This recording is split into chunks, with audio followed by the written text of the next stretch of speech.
میرے نبی پاک نے فرمایا 3 کام کرو تمہیں فائدہ ہوگا۔ حضرت عبدالرحمن ابن عوف فرماتے ہیں میں نے اس کا تجربہ کیا اس حدیث کا، اور آپ فرمایا کرتے تھے مجھے اللہ کی عزت کی قسم جو میرے نبی نے کہا حق اور سچی کہا ہے، حق اور سچ کہا ہے۔ حضور سید عالم صلی اللہ علیہ وسلم نے فرمایا صدقہ دینے سے مال کم نہیں ہوتا، صدقہ دینے سے مال جی کیا کرنے سے، یہ وعدہ ہے نبی پاک کا، صدقہ دینے سے پیسے،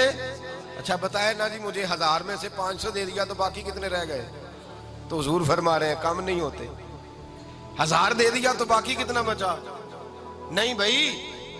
میرے محبوب فرماتے ہیں تو اللہ کے رستے میں 1 دے وہ تجھے 700 گنا کر کے واپس عطا فرمائے گا۔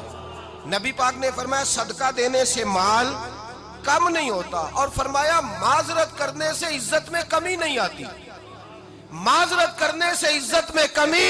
اللہ اکبر، معذرت کرنے سے عزت میں کمی، اور حد کر دی میرے حبیب نے، فرمایا تو رب کی رضا کے لیے عاجزی کر، تیرے نبی کا وعدہ ہے اللہ تجھے عزت عطا فرما دے گا، تو جھک جا اللہ کی رضا، عاجزی اختیار کر، سادگی اختیار کر، سادگی عاجزی کر، تجھے اللہ 2 باتیں اس میں ارشاد، ایک معذرت کر غلطی ہو جائے، اور دوسرا پہلے عاجزی کی بات سنے۔ حضرت عمر بن عبدالعزیز بادشاہ تھے، سوئے ہوئے تھے، غلام بھی پاس آرام کر رہا تھا، مہمان بھی آئے تھے، غلام کی ڈیوٹی تھی ہر وقت حضرت کے پاس رہنا، اب سوئے ہوئے ہیں، دیر ہو گئی، غلام بیچارہ تھوڑا تھوڑا اونگ آتے آتے سو گیا، حضرت چراغ روشن تھا کچھ لکھ رہے تھے،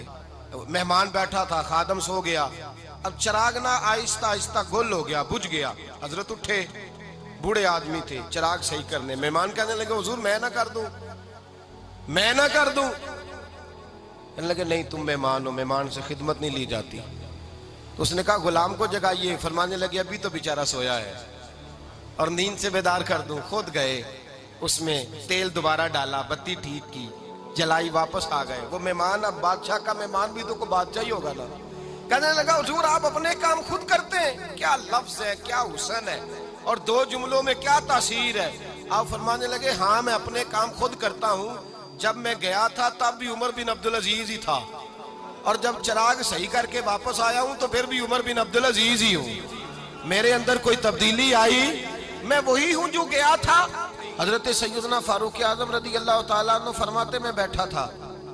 اور ابھی 3 دن ہوئے تھے نبی پاک صلی اللہ علیہ وسلم کے وصال ظاہری کو، میں بیٹھا ہوا تھا، 2-3 بچیاں آ گئی، اور حضرت ابو بکر صدیق رضی اللہ تعالیٰ عنہ کے سامنے آ کے بیٹھ کے رونے لگی، جناب صدیق اکبر رضی اللہ تعالیٰ عنہ کا بچیوں روتی کیوں ہو؟ تو کہنے لگے آپ خلیفہ بن گئے ہیں، جب سے ہمارے ابا کا انتقال ہوا تھا ہمارا ذریعہ معاش یہ تھا کہ ہم نے بکریاں رکھی ہوئی تھی،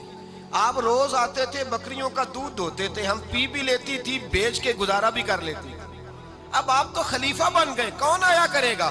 تو حضرت ابو بکر صدیق فرمانے لگے تمہیں پتہ ہے جو خلیفہ ہوتا ہے وہ تو خادم ہوتا ہے قوم کا، میں آیا کروں گا۔ حضرت ابو بکر صدیق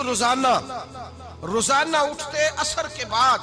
اور جاتے، خلیفہ ہونے کے باوجود ان بچیوں کی بکریوں کو پکڑتے، دودھ دھوتے، ان کے گھر میں دے کے آتے۔ حضرت فاروق اعظم جب بھی دیکھتے تو کہتے ابو بکر تو پیچھے آنے والوں کے لیے راستہ بڑا مشکل کر رہا ہے، بڑا مشکل کر رہا ہے، جگر راہ